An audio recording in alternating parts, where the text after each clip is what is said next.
Commander Vex Zara of the Galactic Hegemony slouched in her command chair, mandibles twitching with annoyance as she studied the primitive blue-green planet on the main view screen. Earth. Such an unimaginative name for such an unremarkable world. Explain to me again, she clicked to her second-in-command, why we are wasting resources on this backwater mud ball. Lieutenant Krasnok straightened his exoskeleton plates nervously. High Command believes the humans might possess unique genetic adaptability that could help solve our reproduction crisis, Commander. Right, Vex Zara drawled, rolling all four of her eyes simultaneously. Because kidnapping a few specimens from a pre-warp civilization is definitely going to fix our species' 1,000-year decline. Brilliant plan. The bridge crew kept their heads down, pretending to be fascinated by their control panels. Nobody wanted to be the target of the commander's legendary sarcasm when she was in one of her moods. The abduction team is ready to deploy, Krasnok continued, wisely ignoring her comment. They've identified an isolated human dwelling with 2 specimens present. Minimal security, minimal risk. Vex Zara waved a clawed appendage dismissively. Fine, let's get this over with. I have 6 more star systems to intimidate before the cycle ends. The tactical officer, a hulking Dravik named Goroth, rumbled from his station. Stealth shuttles prepped and ready, Commander. Extraction team awaits your order. Send them in. Vex Zara sighed. And make sure they don't damage the specimens this time. The last batch arrived with half their bones broken. Useless. As the extraction team's shuttle departed, Vex Zara tapped her claws against the armrest. Something about this mission felt off. The hegemony had been harvesting species across the galaxy for centuries, but lately High Command seemed particularly fixated on these humans. Bring up the target dwelling, she ordered. The view screen shifted to show a small structure nestled among trees, primitive construction, but oddly charming in its simplicity. 2 heat signatures moved inside. Commander, Krasnok said suddenly, long-range scanners are detecting unusual energy readings from the dwelling. Vex Zara's crest rose in alarm. Define unusual. Unknown technology. Definitely not consistent with their civilization's current development level. She leaned forward. Abort the mission. Too late, Goroth growled. Team has already made planetfall. Vex Zara hissed in frustration. Keep visual feed online. I want to see everything. The cabin in the woods looked peaceful from the outside. Mason Parker sat at his workbench, tinkering with what looked like an ordinary circuit board to anyone who didn't know better. His sister Lena was supposed to arrive tomorrow, but he'd received her message that she might come early. When the first tremor shook the cabin, Mason frowned. Earthquakes weren't common in this area. When the second tremor hit, stronger than the first, he knew something was wrong. Sensors activated, he murmured, reaching for the device hidden beneath his workbench. The front door exploded inward before his fingers could touch it. 3 figures stood in the doorway, silhouetted against the night. Not human. Definitely not human. Well, shit, Mason said with remarkable calm. You guys are early. From her command chair, Vex Zara watched the feed with growing unease. The human male showed none of the terror that most species exhibited during first contact with the hegemony. Instead, he seemed expectant. Something's wrong, she hissed. That human knows what's happening. The extraction team's leader, Draxul, approached the human cautiously. Each specimen acquired, he reported over the comm. No sign of the second heat signature. Where's the other one? Vex Zara demanded. Unknown, Commander. Scanners still show 2 life forms, but we only see one. The human male, Mason, smiled at the camera Draxul was wearing. Looking for someone else? Sorry to disappoint. My sister's not here yet. Vex Zara's scales bristled. How does he know about the second target? How does he even know we are monitoring? On screen, Mason leaned forward. You are making a mistake, you know. Not because taking me is wrong, though it is, but because of who you will piss off when you do it. Draxul's translator converted his clicks and hisses. Threats are irrelevant. You will accompany us for study. Yeah, I figured. Mason shrugged. Just remember I warned you. My sister doesn't handle family matters delicately. Before Draxel could respond, Mason pressed something on his wrist. A blinding flash of light erupted, temporarily cutting the feed. What happened? Vex Zara demanded when the visual returned.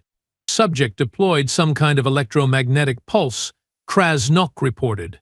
Minimal damage to our systems, but he's disabled several of his own devices. Why would he do that? Vex Zara wondered aloud. On screen, Mason was allowing himself to be restrained without resistance. Hey, quick question before your goon squad takes me, he said conversationally. Which one of you is in charge? Like the big boss. Not you foot soldiers. Draxel ignored him, securing the restraints. Silent treatment, huh? Mason continued. That's fine. Lena will find out one way or another. And when she does, he whistled. Let's just say your entire empire, or whatever you call it, might want to invest in some good insurance. Aboard the hegemony ship, Vex Zara felt a chill run down her spine plates. Bring him directly to me when they return, she ordered. 6 hours later, Mason Parker stood in the detention cell aboard the hegemony flagship, studying his captors with undisguised curiosity. Fascinating exoskeletal structure, he commented as Vex Zara circled him. Chitinous, but with remarkable flexibility. Evolved for a high-gravity environment, I'm guessing. I asked the questions, human, Vex Zara snapped. Mason, he corrected. Mason Parker. And you are? Vex Zara blinked in surprise. Most species cowered before hegemony officers, but this human was categorizing her biology like she was a specimen. Commander Vex Zara of the Galactic Hegemony Acquisition Division, she replied, against her better judgment. Acquisition Division, Mason repeated. Fancy name for kidnappers. Her mandibles clicked in annoyance. We are collectors of genetic material vital to the continued survival of superior species. Superior, huh? Mason grinned. Is that why you are abducting people from a primitive planet? Because you are so superior? Vex Zara felt her temper rising. You know nothing of our purpose or needs. I know more than you think, Mason countered. I know your species is facing a reproduction crisis due to genetic degradation after too much tinkering with your own DNA. I know you've been harvesting compatible species for centuries, trying to find a solution. And I know, no, he leaned forward, that you've never encountered humans before. Vex Zara took an involuntary step backward. How could you possibly know this? Mason's smile widened. We've been watching us for quite some time, Commander. My sister more than most. Your sister, Vex Zara repeated. The one who wasn't at your dwelling. Lena, Mason nodded. She's going to be extremely upset about this situation. Lieutenant Krasnok scoffed. One primitive human female poses no threat to the hegemony. Mason laughed so suddenly that both aliens flinched. Oh man, if I had $1 for every species that's underestimated my sister, he shook his head. Look, I'm trying to do you a favor here. Release me, apologize profusely, and maybe, just maybe, Lena won't dismantle your entire civilization. Enough. Vex Zara slammed a claw against the wall. Your primitive attempts at psychological warfare are pathetic. You will be processed for genetic sampling like all specimens. Mason's smile faded. I was afraid you'd say that. For what it's worth, I really did try to warn you. 3 days later, Vex Zara was awakened by a ship-wide alarm. She stumbled from her sleeping chamber, hastily attaching her ceremonial armor plates. Report. She barked into her communicator. Intrusion detected in the secondary hangar, Krasnok's voice replied, tight with stress. Security teams not responding. How many intruders? Just one, Commander. Vex Zara hissed in disbelief. One? Impossible. Our shields are impenetrable. Surveillance shows a single humanoid figure. By the time Vex Zara reached the command bridge, chaos had erupted. Half the view screens were dark, the other half showing security feeds from different sections of the ship. "Where is the intruder now?" she demanded. Goroth manipulated the controls with his massive claws, moving through detention block C, heading directly toward the human specimen's cell. "Impossible," Vex Zara repeated. "How could anyone know exactly where we are keeping him?" The tactical officer's response was cut short as the lights on the bridge flickered and died, leaving only the emergency illumination. "Primary power grid compromised," a technician reported unnecessarily. "Lock down all routes to detention block C," Vex Zara ordered. "Deploy every available security team." "Communications are down," Krasnok said, his exoskeleton plates rattling with stress. "I can't reach the security teams." The remaining view screens suddenly flickered, showing a new feed. The human specimen, Mason, sat calmly in his cell, looking directly at the camera. "Hey there, Commander," he said with a little wave. "Remember that sister I mentioned?" "Yeah, she's here. And boy, is she mad." The feed cut to a corridor outside the detention block. Bodies of security personnel lay scattered across the floor. Not dead, Vex Zara noted with professional interest, but clearly incapacitated. Walking calmly through the aftermath was a small human female. She looked unremarkable. Dark hair pulled back from her face, simple dark clothing, no visible weapons. But her eyes, even through the grainy security feed, Vex Zara could see the cold calculation in those eyes. "That's Lena Parker," Mason's voice continued off-screen.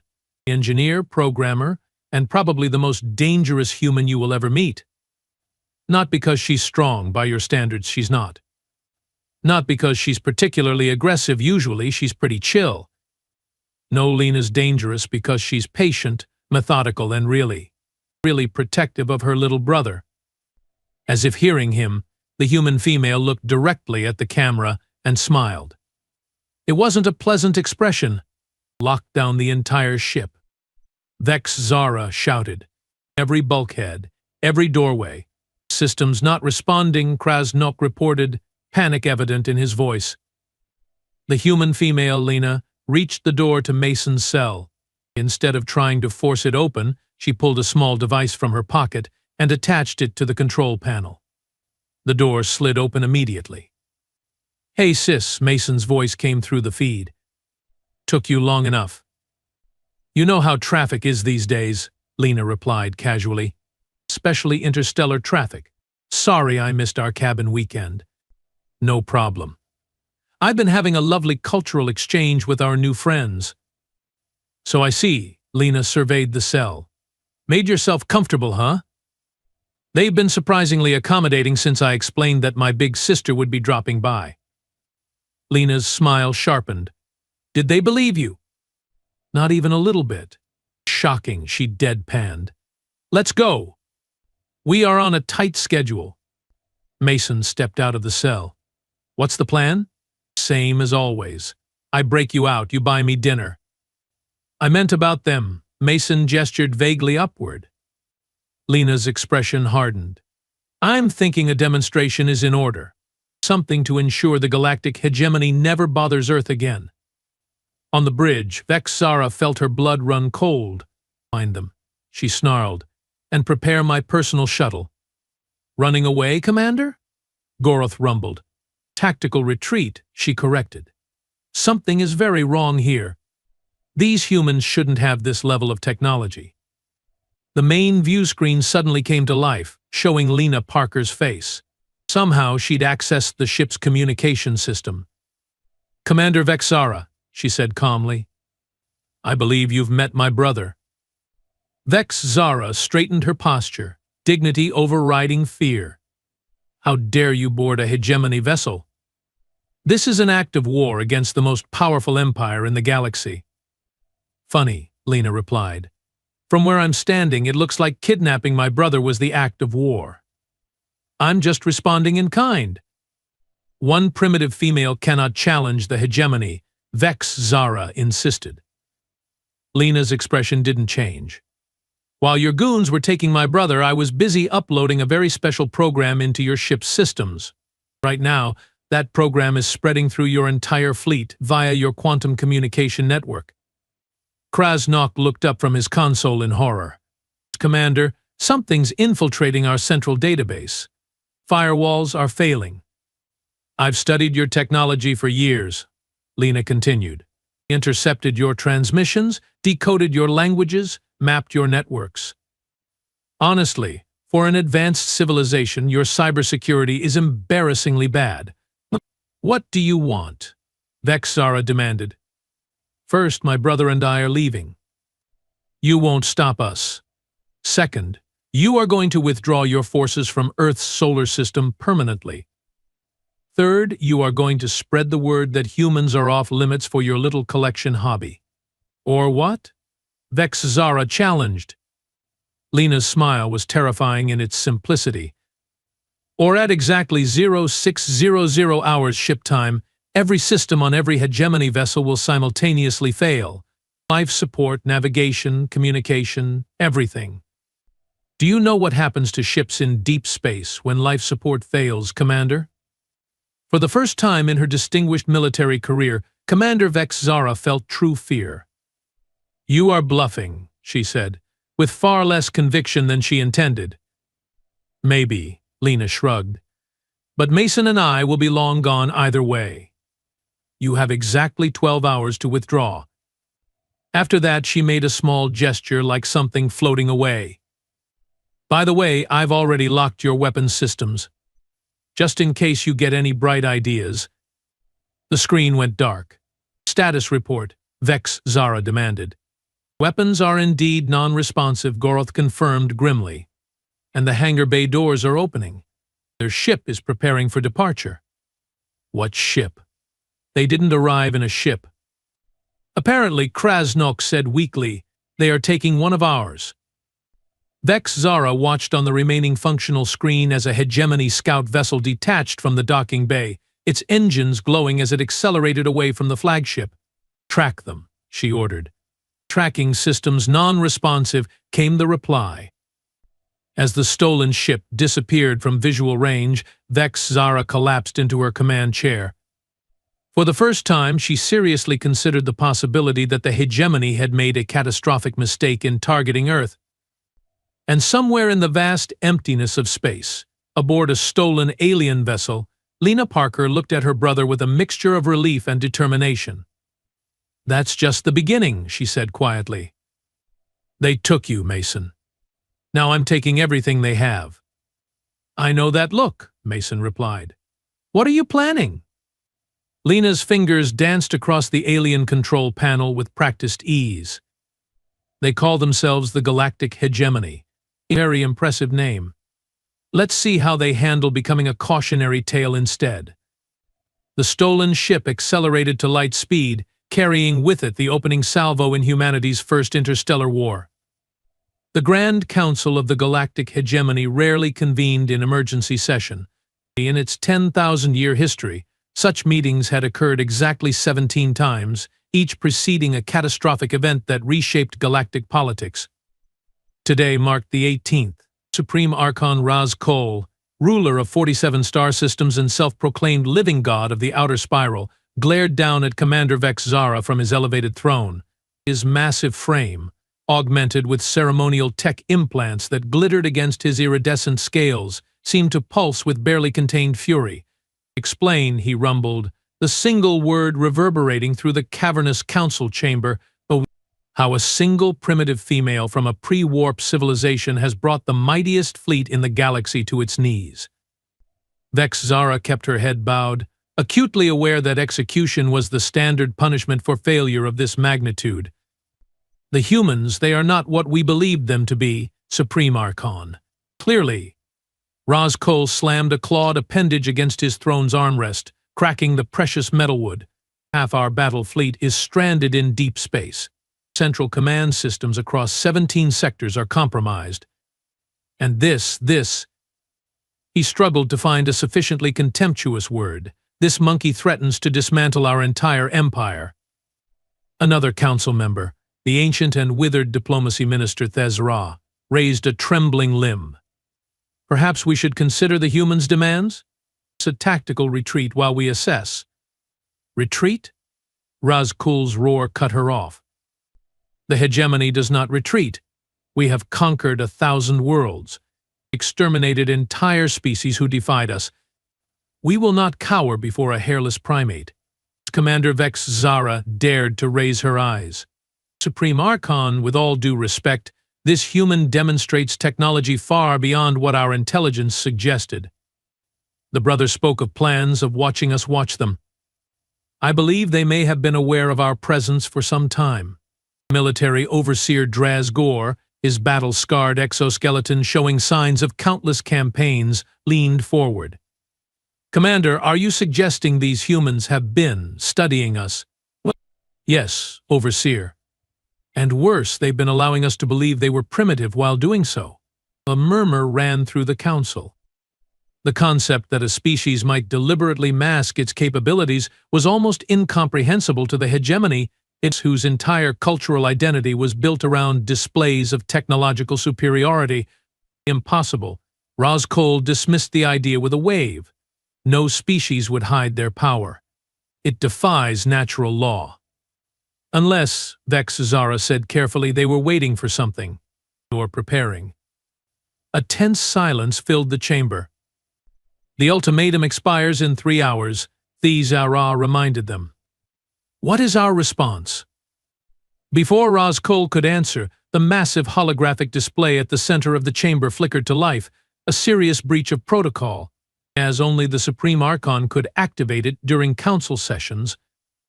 The face that appeared, projected 20 feet tall, belonged to Lena Parker. Hello, gentlemen, she said pleasantly, as though interrupting a corporate board meeting rather than the most secretive governing body in the galaxy. Hope I'm not disturbing anything important. How dare you? Razkul bellowed, rising to his full 12-foot height. This chamber is secured by the most advanced encryption in the known universe. Was it though? Lena raised an eyebrow. Because I'm inside your systems drinking coffee and reading your private messages. By the way, Supreme Archon, those poetry attempts to General Voshkar? Maybe stick to conquering worlds. Creative writing isn't your strong suit.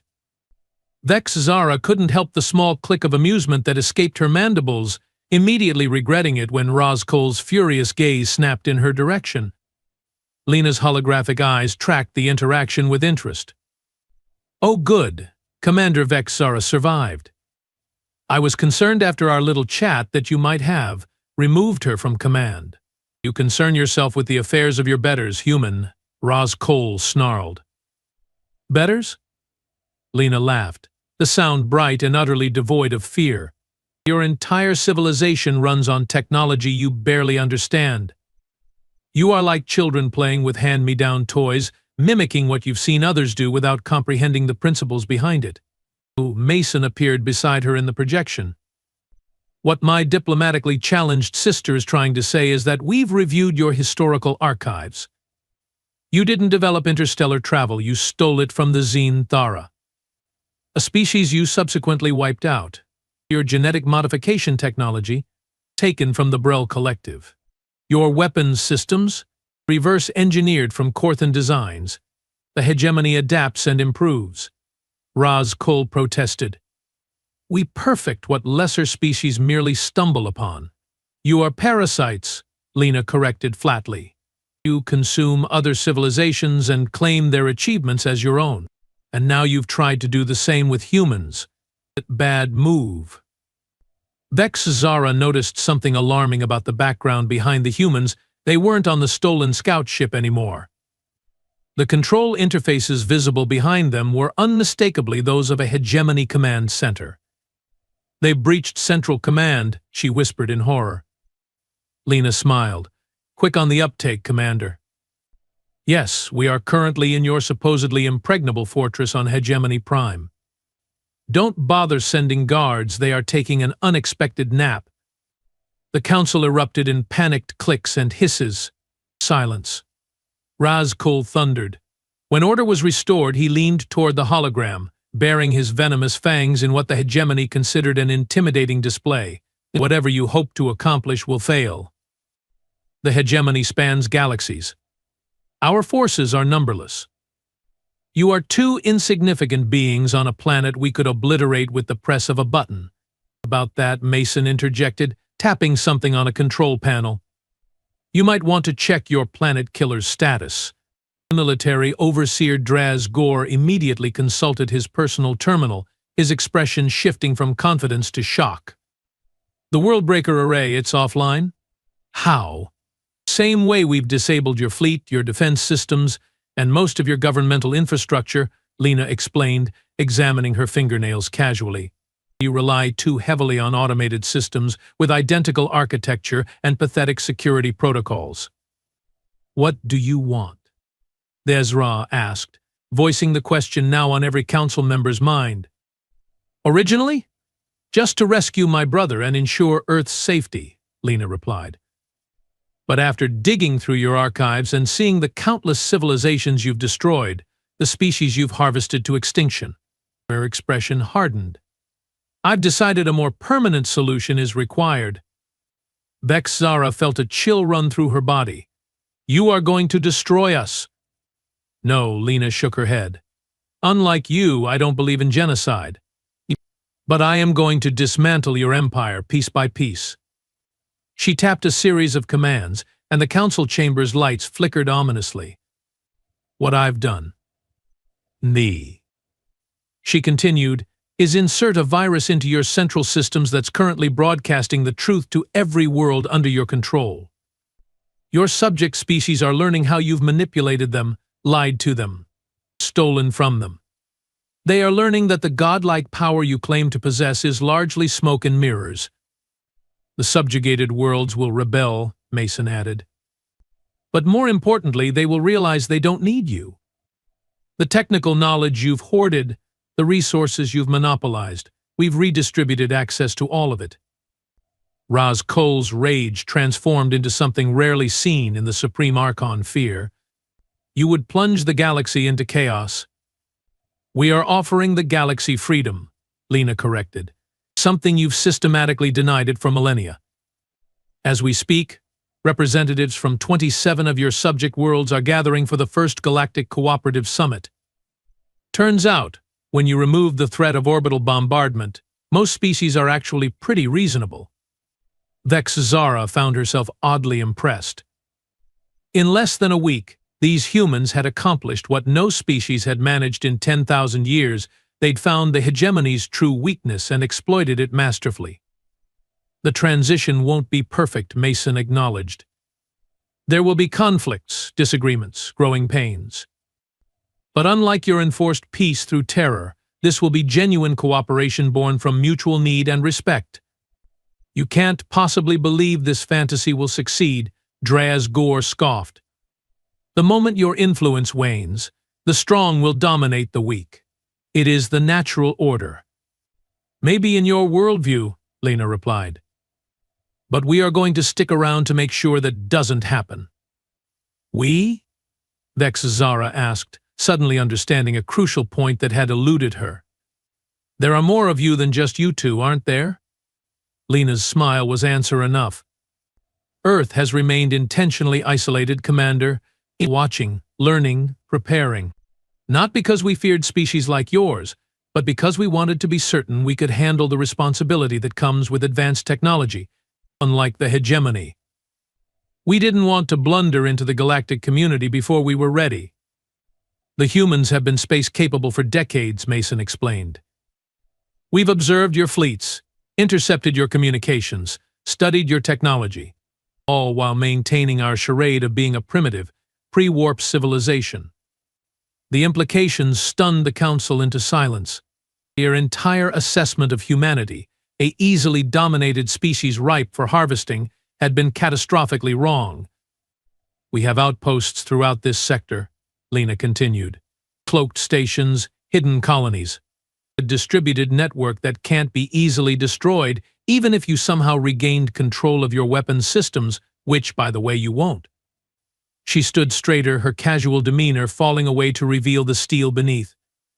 As of this moment, the galactic hegemony is dissolved. Your military assets are locked down. Your leadership. That's you, folks. will face a tribunal composed of representatives from worlds you victimized. You cannot judge us, Razkul roared, though his protest sounded hollow even to his own ears. Actually, we won't be judging you, Mason clarified. The tribunal will be run by those you've oppressed. We are just providing the venue and making sure the proceedings are fair. Lena nodded. Security forces will be arriving at the council chamber shortly. I suggest you cooperate. They've been given non-lethal options, but considering how many of them are from species you've nearly exterminated, I wouldn't test their restraint. The main doors to the council chamber slid open, revealing a contingent of guards not humans, but representatives from a dozen different subjugated species, all armed with hegemony weapons. Zara recognized the leader, a Korthan, one of the few survivors of a species the hegemony had harvested to near extinction. His bone-white exoskeleton bore the ritual scars of his people, each one representing a family member lost to hegemony collection ships. This is madness, Draz Gore muttered. They will slaughter us all. No, the Korthan spoke, his translator rendering his complex clicks into understandable speech. Unlike you, we understand that justice is not the same as revenge. You will be treated according to galactic rights standards, the very standards you claim to uphold while violating them at every turn. One by one, the council members were escorted from the chamber. Only Vex Zara remained, standing alone before the hologram of the Parker siblings. Why? She asked simply. Why what? Lena replied. Why not just destroy us? After what we tried to do to your brother, to your world, we would have shown no such mercy. Mason and Lena exchanged a glance. That's exactly why, Mason answered. Because we are not you. And because, Lena added, the galaxy doesn't need another empire built on fear and domination. It needs something better. Vex Zara considered this. What happens to me now? That depends, Lena said. Throughout this process, we've monitored all communications. Yours were interesting. You questioned orders, Mason elaborated. Expressed doubts about hegemony methods, suggested alternatives to genetic harvesting, even tried to protect some of your crew when things went sideways. I was performing my duty, Vex Zara said stiffly. Maybe, Lena nodded. But you also showed something rare among your leadership, the capacity to change. The emerging galactic cooperative needs individuals who understand both the old system and the new possibilities. People who can bridge worlds. You are offering me a position. Vex Zara couldn't hide her astonishment. We are offering you a choice, Mason corrected. Retirement to a comfortable, monitored location, or the chance to help build something better than the hegemony ever was. For a moment, Vex Zara was silent, her mind racing through implications. Everything she had ever known, the strict hierarchy, the unquestioning obedience, the belief in hegemony superiority, had been revealed as a lie.